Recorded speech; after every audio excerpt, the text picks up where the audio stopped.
Hello everybody and welcome to my channel, wherever you are in the world, a grand day rising. And today's podcast is about insect-based pet foods. Yes, really. How many of you are aware that there are insect-based pet foods on the market and have been for a wee while now? I think since around 2021. And there's still a small number of producers, but we can only expect that to change given the way things are going. I shared with you, of course, very recently a post from Anna's Food Lifestyle. If you go to annasfoodlifestyle.com, in the useful resources, there's a whole piece on insect-based foods and what to look out for. I put this in a community post, but I will put it in the description here as well. Now, Europe and the UK have given the green light to insect ingredients in some of our foods. These foods might include pasta or flour, for example, even jam, believe it or not. They go by different scientific names. A few have E numbers, but many do not.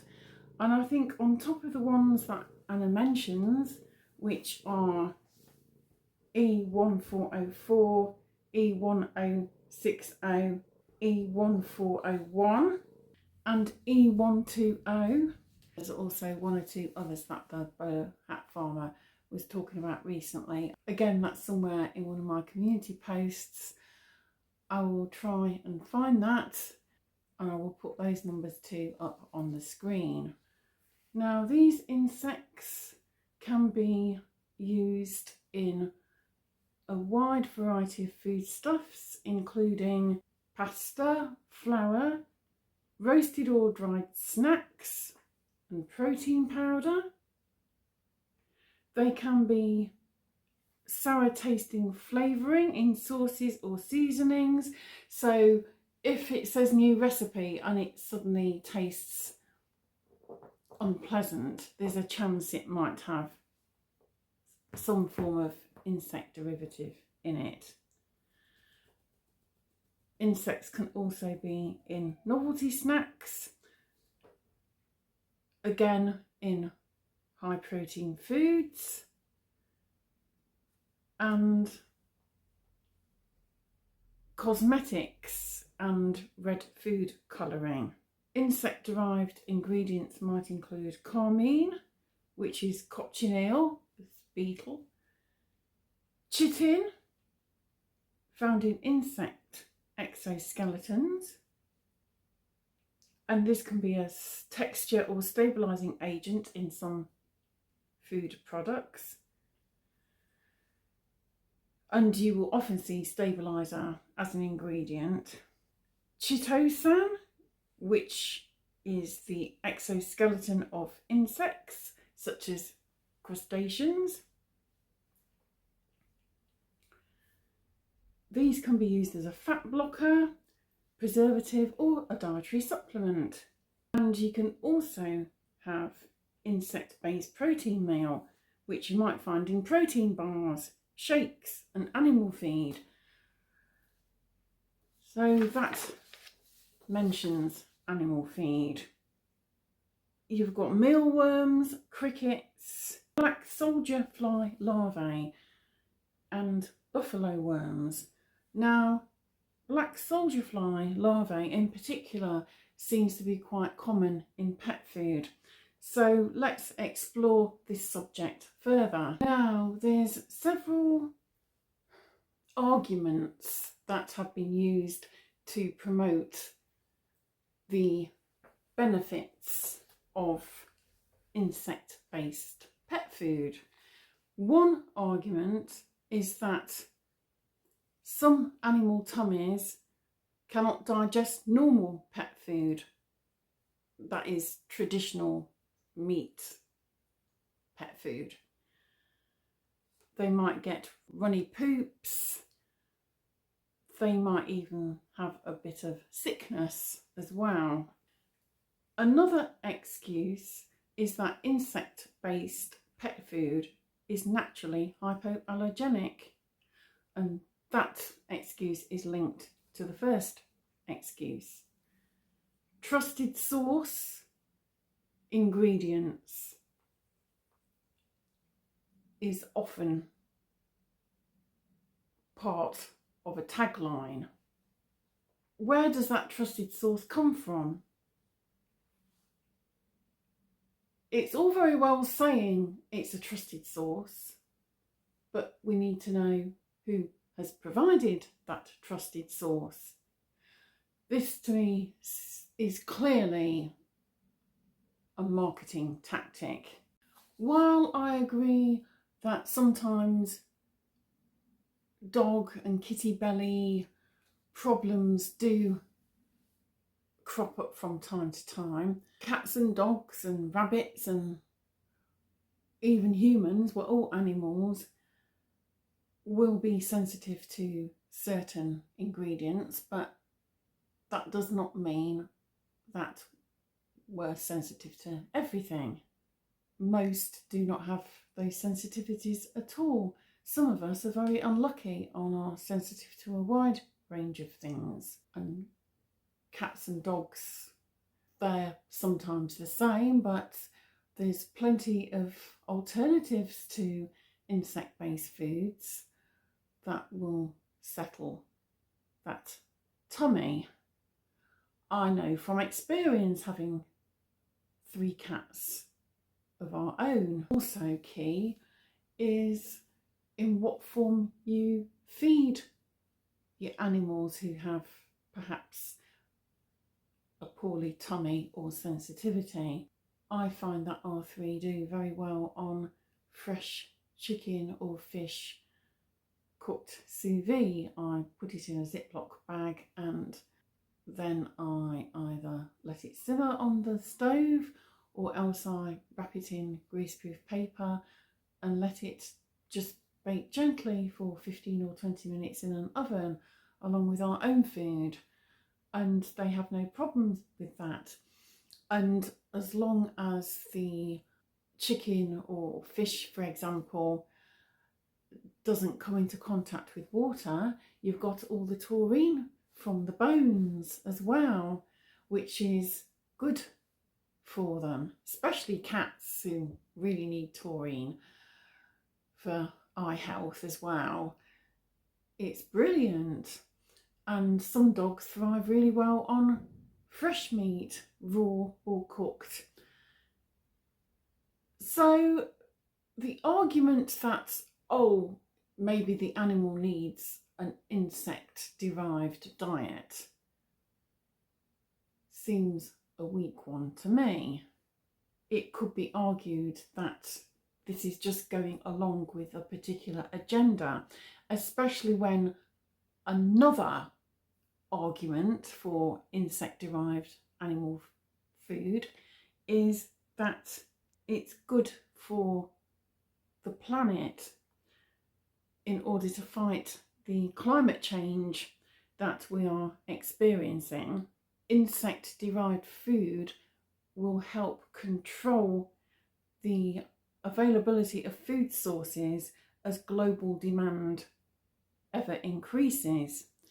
The argument is that global demand puts undue pressure on the Earth's resources. Work that one out. Now, I had a look at Wikipedia and it says, like one of the websites I'm also going to discuss, as global populations rise, food demand is becoming an increasingly important issue. Raising conventional livestock requires resources such as land and water, of which availability is concurrently decreasing. So in a way, there again, it's another way of attacking farmers, farming and agriculture in the conventional sense. Those things that we are perilously close to losing if we don't voice our concerns, I will say. The argument continues. As the global population rises, there's an increasing demand for animal-based proteins that will require the use of alternative and sustainable sources for pet food as well. So you see, as well, that's very telling. And what global demand? Have we demanded it? I don't see many people saying, we want to eat the bugs. You could argue that that line has been used quite considerably in certain agendas promoted by certain global organisations. Mentioning no names. Pets play an important role in society, providing companionship and support, and owning pets has been linked to reduce incidence of heart disease, stress and depression.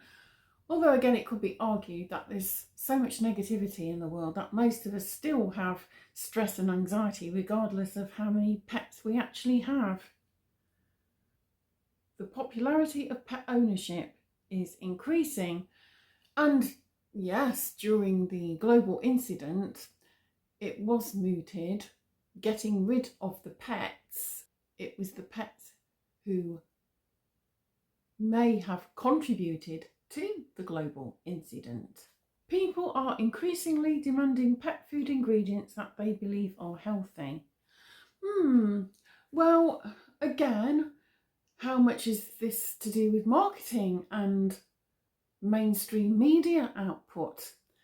Perhaps some of these ideas are put into people's heads, even from a very young age, which may start at school, or perhaps that argument is simply another narrative in support of certain global agendas. The argument continues. This creates a competition with the human food chain for quality protein sources. Producing insect protein through other agricultural practices requires considerably less resources than traditional livestock. You see where this is going. The production of insects also produces lower greenhouse gases than traditional livestock species. Where is the data? There isn't any data provided.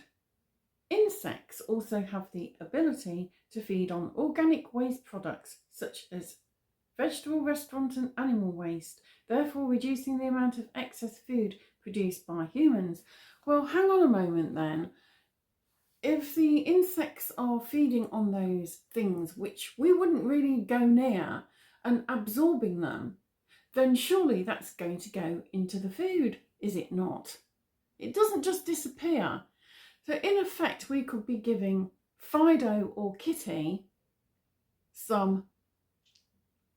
Insects are very efficient at converting feed into protein, as they require less feed than traditional livestock. Furthermore, water conservation is also accomplished as insects are cold-blooded and are able to meet water requirements through their feed. Thus, insects may be an acceptable source of protein for pets. And then it says to learn more about sustainability of insect rearing, see insect farming. So here's a short slideshow of businesses or producers of insect-derived pet food in the UK.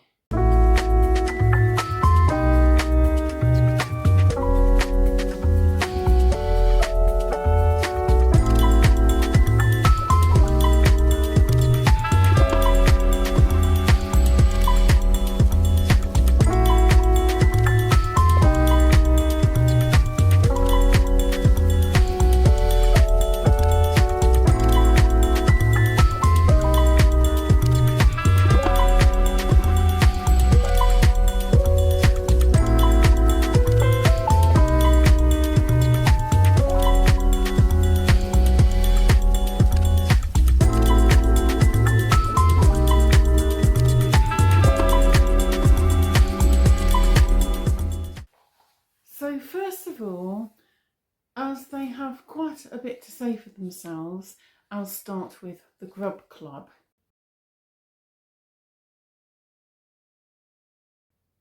The Grub Club claims, like most of the sources do, that 20% of the world's fish and meat is consumed by our pets. Again, there doesn't seem to be any data though to back that up. Is this a selling technique? Because it certainly sounds like an argument to support the insect-based agenda.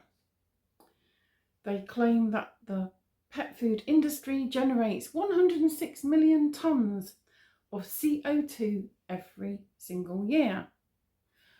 And apparently that got them thinking, did nourishing our dog's health have to cost the health of the planet too?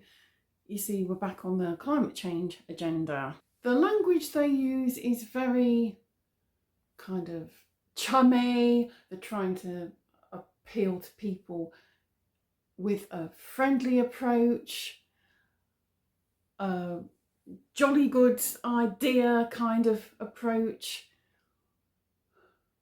all very tally-ho, although they don't cater for horses, but that kind of approach. To seem as if they're friendly and trustworthy, perhaps, and have everybody's welfare at heart. This is a common marketing ploy though. Use certain buzzwords to create a sense of, oh yes, we're all together on this, let's play our part, we're doing our part for the planet, why don't you join us? The food is amazing, just you see. They talk about having worked with scientists, whoever those scientists are, and approved vets, whoever those vets are, because there's never any names bandied around.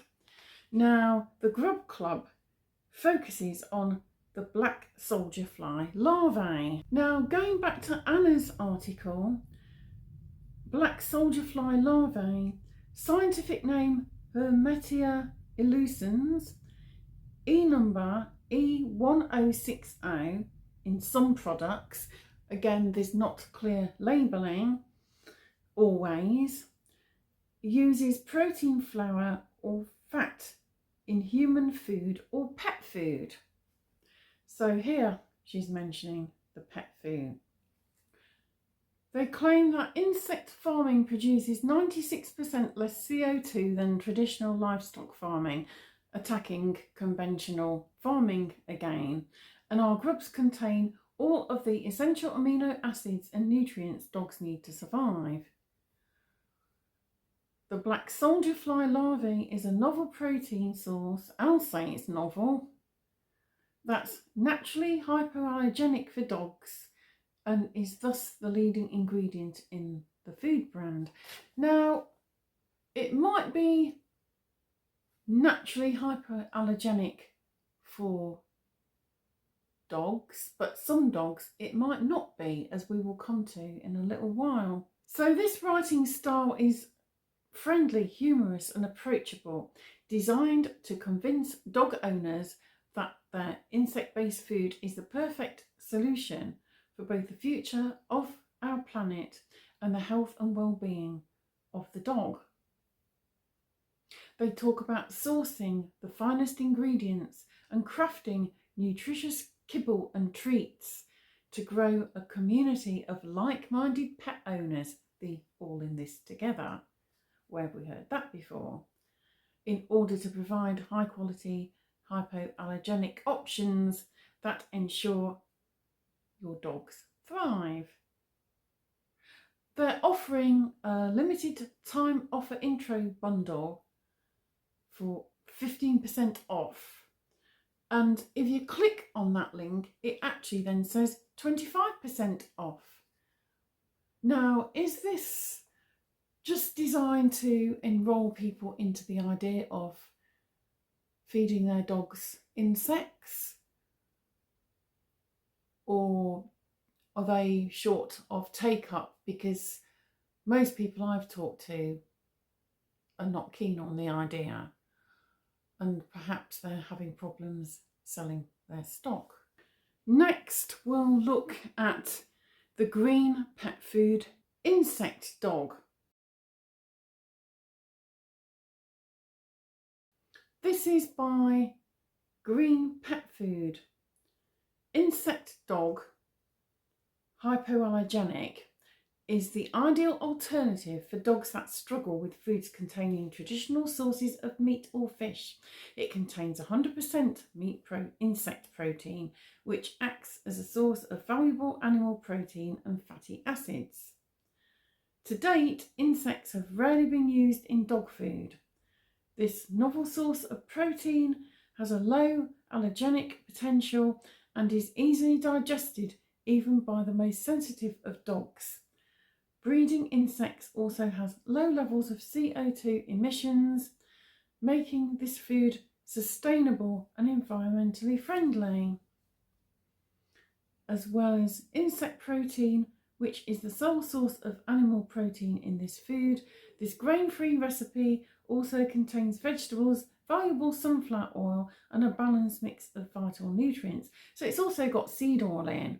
Now, is that cold pressed sunflower oil, or is it the sunflower oil that is mostly associated with industrial oil production? And you can get grain-free dog and cat food that isn't insect based but will help with that temperamental tummy. No insects required. It says this ensures your adult dog gets all the vitamins, minerals and trace elements it needs for its well-being. This food is produced using only the best ingredients and is free from artificial colours, flavours and preservatives. An environmentally sound delicacy for the modern canine household. So green pet food insect dog, hypoallergenic at a glance. Hypoallergenic complete dry food for adult dogs with 100% insect protein, monoprotein, ideal for sensitive dogs that struggle with traditional sources of meat or fish protein. But the thing is, even if your dog or cat does have a sensitive digestive system, it won't struggle with everything. If it struggles with red meat, for example, there's chicken and or fish, and vice versa. It won't struggle with everything. Sustainable. Breeding insects cause fewer CO2 emissions than conventional livestock breeding, so it's kind to the environment. Excellent alternative, as insects have been seldom used in the production of pet food up to this point. Yes, I wonder why. They cause hardly any intolerances and also contain essential fatty acids alongside high quality protein. Grain-free with potatoes and peas. Peas are a natural source of healthy amino acids, wholesome and tasty, with a balanced nutritional profile made up of vegetables, sunflower oil, vitamins, minerals and trace elements, free from animal testing, GMOs and artificial colours, flavours and preservatives. And it's made in Germany, so it's not made in the UK. And surprise, surprise, they have a green business philosophy. Green pet food supports social and ecological projects. Why am I not surprised? Insects provide the ideal base for hypoallergenic food, as they are a rare high quality source of protein in dog food, are a sustainable alternative to other sources of animal protein, as their rearing produces far fewer CO2 emissions, not only offer your dog high quality protein but also valuable fatty acids. Now, as a matter of interest, I first saw insect based cat wet food in one of my high quality pet shops in Broadstairs, which is family run. They're really lovely, but they stock Eura. And this was probably over a year ago now. And I knew the way the agenda was going, and I chose to wait until more of we fellow animals were encouraged to eat insect-based foods before bringing it forward for discussion and debate. So clearly our cats and dogs have been used as a testing ground for these insect-based foods before bringing them to the human plate in a more forceful or persuasive way. That's how I see it. But you, by all means, go off and do your own research. Next, pooch and mutt. They also produce food for cats as well as dogs, contrary to the name. They're offering 30% off dry food for cats and dogs. The rhetoric is broadly the same as I've mentioned with the other two. Again, that's quite a big saving, which could intimate that perhaps take-up isn't quite what they're hoping for, given the traditional supply and demand model of economics that is widely used in business and by large corporations, including utility companies. This is the economic model that's been used for decades, and some might argue as is at least partly responsible for the boom and bust economies that we enjoy in the Western world. But I won't get too heavily into economics in this video. I may look at models of economics in more detail at some point in the future. The next one I'll look at is Wainwright's.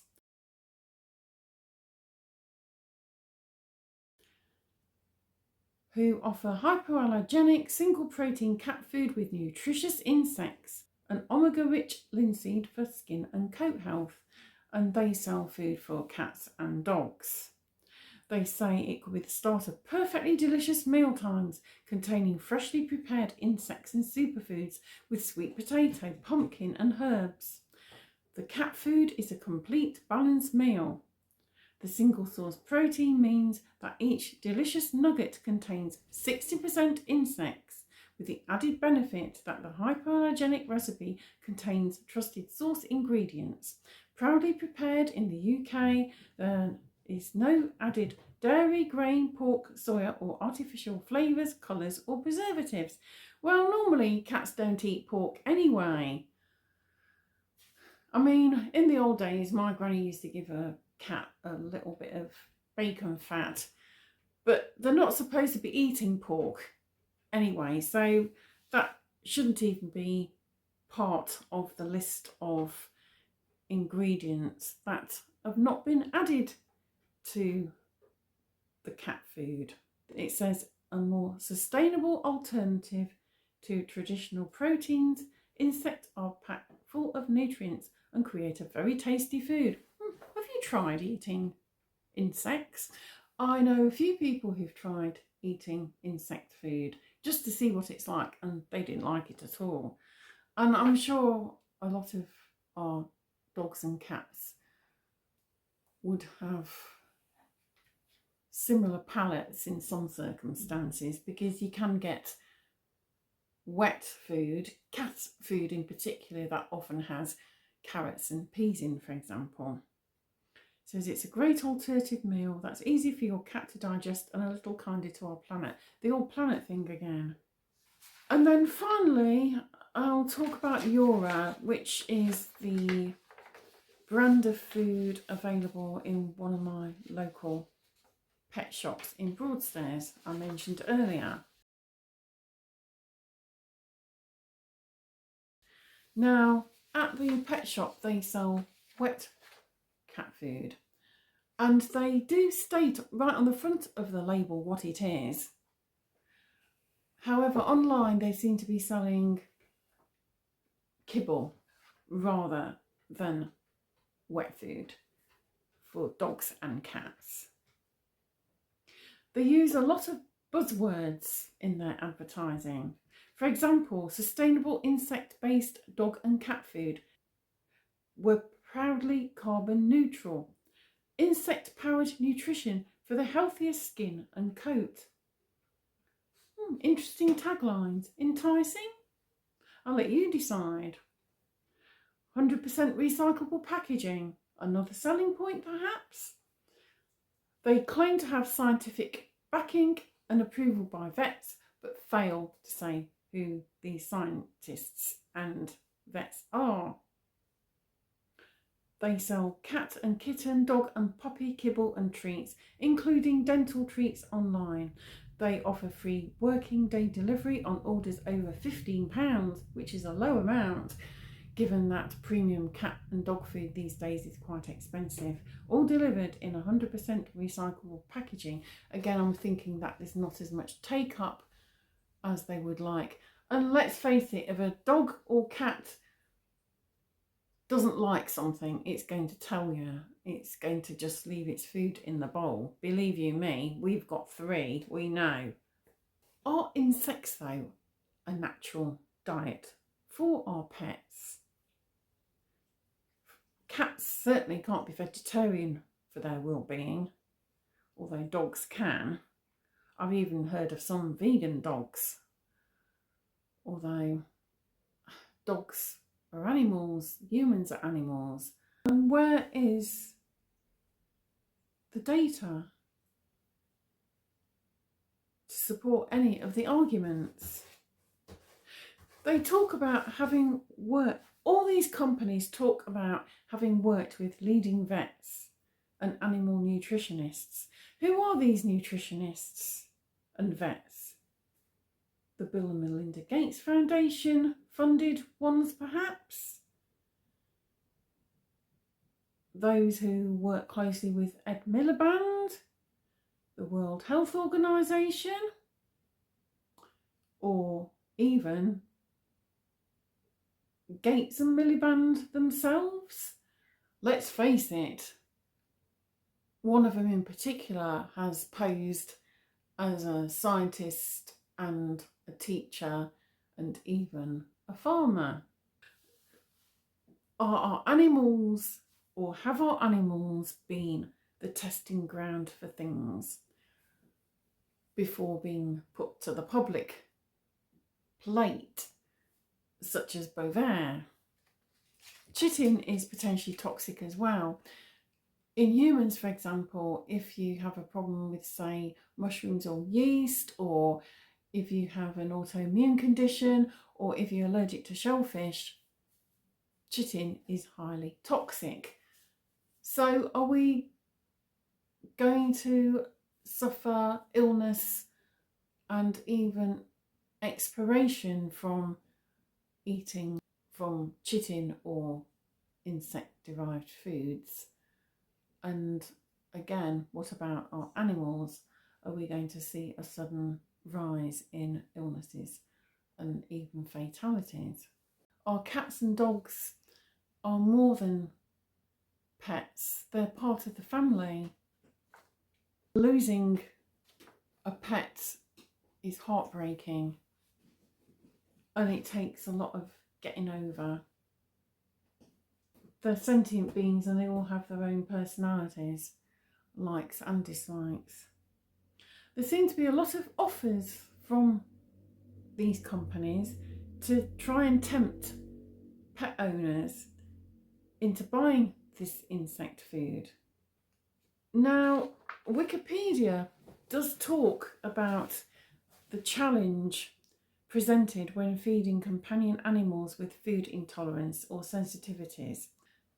It says that insect protein may be an alternative source for these pets, but uses the word may. They say that insects have the potential to be used as a novel protein in diets for sensitive animals. May. It says a novel protein is a protein source to which the animal has not previously been exposed. Absolutely. It's a testing ground.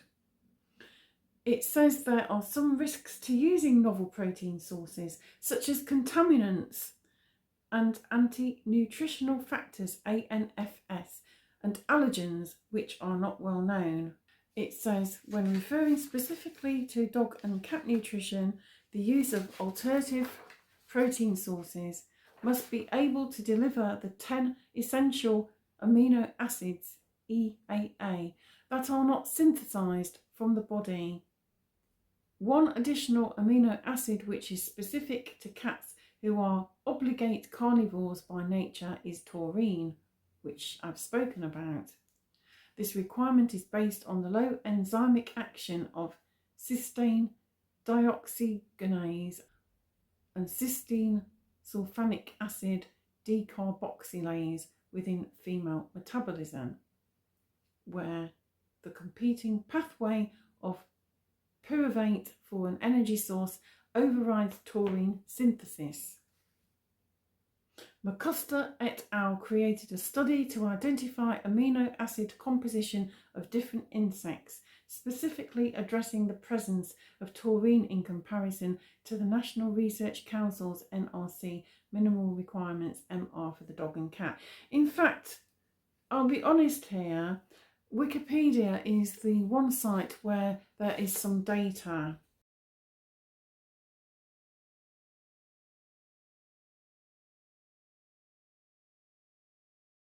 It talks about regulations for pet food ingredients, that aside from the CFIA, which makes the use of specific risk materials illegal, pet food ingredients do not need to be approved by any regulatory body in Canada. However, if manufacturers plan to expand into the US market, they must adhere to regulations imposed by each state or comply with guidelines established by the American Association of Feed Control Officials, AAFCO. It says the guidelines will provide countrywide acceptable ingredients and nutritional recommendations based on research collected by the National Research Council. As of August 2021, AAFCO has approved the use of black soldier fly, BSF, insects in pet food, specifically for adult dogs. It says the use of insects in feed in the European Union was previously prohibited under an act called TSE Regulation, Article 7 and Annex 4 of Regulation 999/2001 that bans the use of animal protein in animal feed.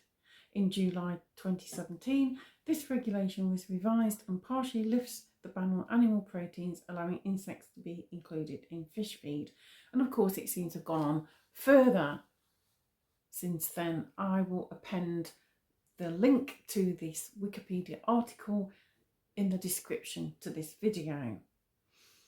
It certainly seems that these EU regulations have been further relaxed because now it's being rolled out more in animal food, and also it's being rolled out to the public. I would like to know on what grounds the regulations have been further relaxed, what studies have been undertaken, and where the data is to support the decisions that have been made. So finally, I'm going to talk about some of the challenges. I found this article online, The Truth About Pet Food.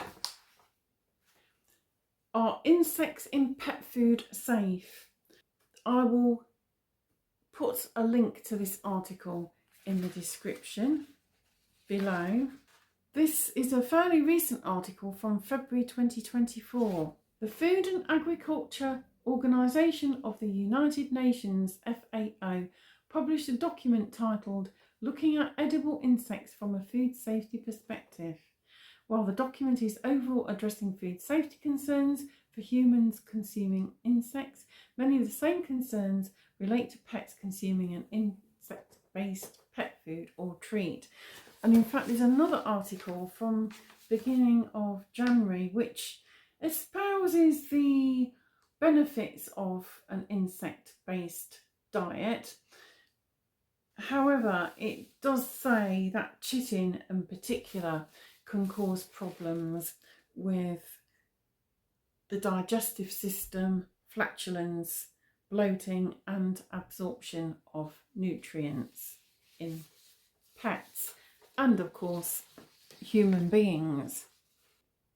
This article I'm concentrating on says that insect-based pet foods and treats are pitched as a protein alternative that is environmentally friendly. The FAO paper confirms that insect farming has a lower water use and land use footprint and contributes significantly less to global warming potential than livestock production. However, the risks of insects appear to be directly linked to the farming practices, which are currently unregulated. Now, what does that make me think of? I can think of a few things.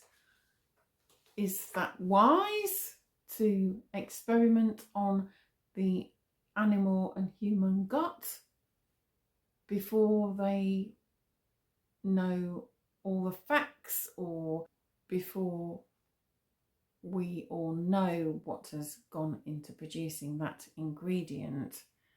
If it's unregulated, then that is surely a cause for concern, or at least raises pertinent questions, does it not?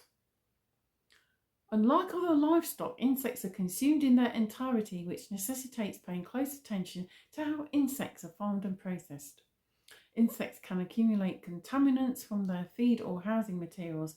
Due to their small size, it can be difficult to decontaminate harvested insects, and any eventual contamination may be carried along the production and processing chain. And then from foodsafetynews.com, possible food safety hazards for edible insects are biological, including bacteria, viruses, fungi, parasites, chemical hazards including mycotoxins, pesticides, heavy metals, antimicrobials and physical hazards. That doesn't sound very safe to me personally. Does it sound safe to you? The added concern for pet owners would be feed-grade insects. Unlike other pet food protein sources, insects could be raised strictly for feed, pet food and livestock feed, for example. Knowing that feed-grade ingredients are not held to the same safety standards as food-grade ingredients, insects raised strictly for feed could pose a significantly higher risk. For pet owners considering an insect-based pet food or treat, ask the manufacturer if the insects would be considered human edible. So if you are thinking about trying insect-derived food with your dog or cat, why not do what many of us have done in the case of Bovaer and emailed companies to find out more? And if they talk about statistics and data, ask them for that data and to share that data, and could even write to our MPs. If more of us did it en masse, then that would make it more tricky for unregulated and unmonitored practices to continue without undeniable proof. Another consideration of the pet foods is bioavailability of nutrients. The FAO paper stated the insects were also found to be good sources of micronutrients like iron, zinc, magnesium, manganese, phosphorus, selenium and zinc. However, at present, there's insufficient information as to the bioavailability of these micronutrients. The question we have, is there sufficient science to prove that insect-based pet foods provide complete nutrition that pets can utilise safely, I would add. A laboratory analysis can verify that all required nutrients are in the pet food, but if the pet cannot utilise those nutrients, health concerns would occur. It's quite concerning that FDA has allowed pet foods labelled as complete and balanced in the marketplace without first addressing the farming practices of insects and the bioavailability of nutrients, which means pet owners providing these pet foods to their pets must do additional homework. In addition to asking the manufacturer if the insects are feed grade or human grade, ask them for evidence of a feeding trial, preferably a year or longer, to prove nutrient bioavailability. Absolutely. Wishing you and your pets the best. Susan Thixton, pet food safety advocate, author, buyer beware, co-author, Dinner Plausible. Truthaboutpetfood.com, Association for Truth in Pet Food. So there we have it.